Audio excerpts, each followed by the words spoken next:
2027 돌직구쇼 대선 상황실 오늘의 의제는 누가 안보 대통령이냐 그리고 딸 재산 역공 두 가지 의제입니다. 대선 상황실장 김 실장 불러봅니다.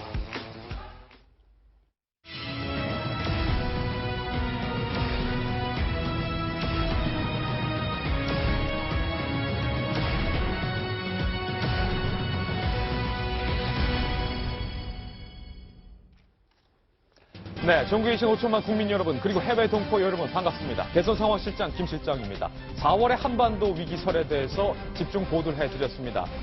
미군이 북한의 ICBM 미사일을 요격할 수도 있다라는 계획까지 확인이 됐기 때문에 한반도가 4월 긴장감이 고조된 것은 분명한 사실인 것 같습니다. 그래서 대선 주자들이 안보에 대해서 저마다 중요하다라고 얘기를 했습니다. 상당히 흥미로운 건 이른바 보수 진영의 대권 주자들이 강조를 했던 안보라는 영역이 이제는 진보 진영의 대선 주자들도 소리 높여서 강조를 하고 있다는 겁니다. 대선 상황팔에서 김 실장이 준비했습니다.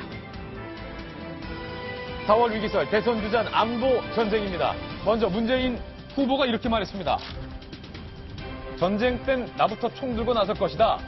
우리 5+5 안보 비상회의를 하자. 여기에 5+5는요, 정부 관료, 그리고 대선 주자들 다 모여라. 5+5. 나를 포함한 안철수 후보도 오시고, 홍준표 후보도 오시고, 유승민 후보도 오시고, 심상정 후보도 오시고, 김종인 후보도 오셔라. 5+5 대선 주자들끼리 모여서 한번 안보 비상회의를 하자라고 제안을 한 겁니다. 그런데 이 문 후보의 제안에 대해서 안철수 후보 이렇게 말했습니다. 정치권이 국민을 이렇게 불안하게 해서는 안 된다라고 사실상 거절의 의사를 밝혔고요. 박지원 국민의당 대표는 이렇게 밝혔습니다. 호들갑 떨지 마라. 민주당이 이제는 북풍을 일으키고 있다. 이렇게 말을 했고요. 그 밑에 있는 유승민 바른정당 대선 후보는 이렇게 말했습니다. 무슨 자격으로 문재인 후보가 소집을 하느냐. 오만하기 짝이 없다. 그리고 그 옆에 있는 홍준표 후보는요. 안보 정치 쇼다. 내가 왜 안보관을 기만하지 마라 라고 비판을 했습니다. 심상정 후보의 반응도 한번 보시죠. 적극 환영한다. 심상정 후보만 적극 환영한다 라고 입장을 밝혔습니다. 문재인 후보의 안보 비상회의 소집, 대선 주자 소집에 대해서 각 주자들의 반응 목소리로 들어보시죠. 정치권은 국민들을 불안하게 해서는 안 됩니다. 쇼입니다.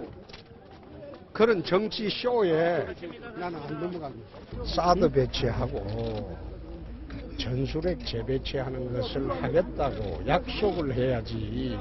그렇지 않고 국민들 상대로 안보 정치 쇼를 하려고 하는데 거기에 우리가 갈 이유는 없습니다.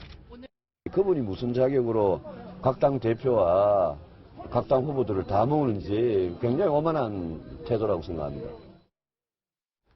각 후보들의 반응은 상당히 부정적이었습니다. 윤태곤 실장님, 유승민 후보나 아니면 홍준표 후보, 안철수 후보와 박지원 대표의 주장은 좋다는 건데 문재인 후보가 무슨 자격으로 대선 주자들을 소집시켜서 안보 비상회의를 하냐라는 비판입니다. 어떻게 보세요? 저는 이게 양쪽 다 가능하다고 생각해요. 이제 문 후보 입장에서는 좀 안보가 취약점이라는 부분에 대한 인식 때문에 좀 강하게 나가는 거고 또 이 국면에서 좀 뭐 1위 후보로서의 이제 이니셔티브. 그러니까 유승민 후보가 무슨 자격이냐라고 했을 때 그 부분에 대해서 약간 준비된 대통령 이런 이미지를 주고 싶어 하는 것이고 다른 후보들 입장에서는 뭐 거기에 이제 말려들 필요가 없다라고 생각하는 거겠죠. 사실 뭐 5명이 모인다고 해가지고 뭐가 나오겠습니까만은 뭐 또 우리 다 같이 이제 안보에서는 뭐 초당적인 협력을 한다 그 정도 나올 정도겠죠. 그러니까 주장하는 사람들도 이해가 되고 저는 뭐 웃기지 마라고 하는 사람도 이해가 되고 웃기지 말아다. 예. 저는 문재인 후보의 저 같은 발언을 굉장히 환영하는 입장인데요. 사실은 안보 비상 상황이기 때문에 각 정파 이해관계를 떠나갖고 굉장히 초당적인 협력을 하는 건 바람직한 일이라고 생각을 합니다.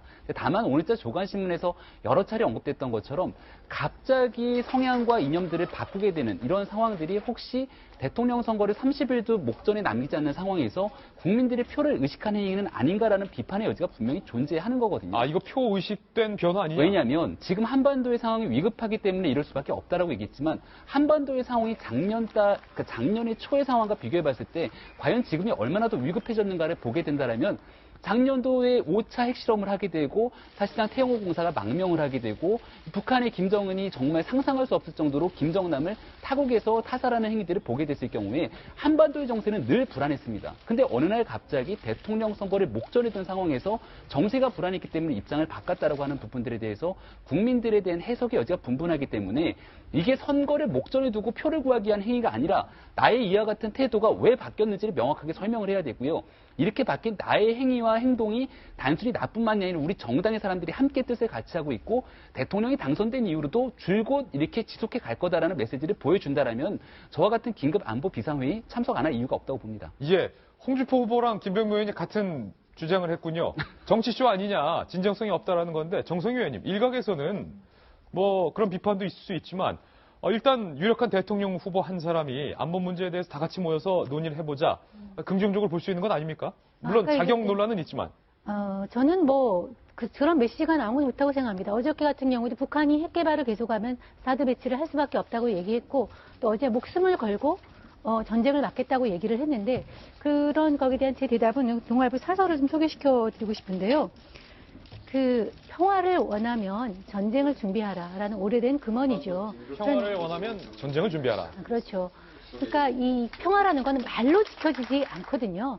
그러니까 저쪽이 나를 무시할 수 없을 때 평화가 지켜지는 것인데 그런 면에서 지금까지 문재인 전 대표께서 그 안보에 대해서 불안감을 주셨던 게 사실이거든요. 예. 그런 것이 이번 일을 계기로 해서 변했다면 정말 환영인데 아까 얘기한 대로 지금까지의 어떤 그런 발언이나 행동 같은 경우는 그렇게 믿음직스러지는 않았어요. 근데 이번 계기로 해서 정말 변했다면 정말 환영하지만 그렇지 않고 이번 국면을 그냥 좀 지나가기 위해서 또 선거에 조금 도움이 되기 위해서 일시적인 어떤 발언의 변화라면 그것은 좀 비판의 소지가 있을 거 보입니다. 예.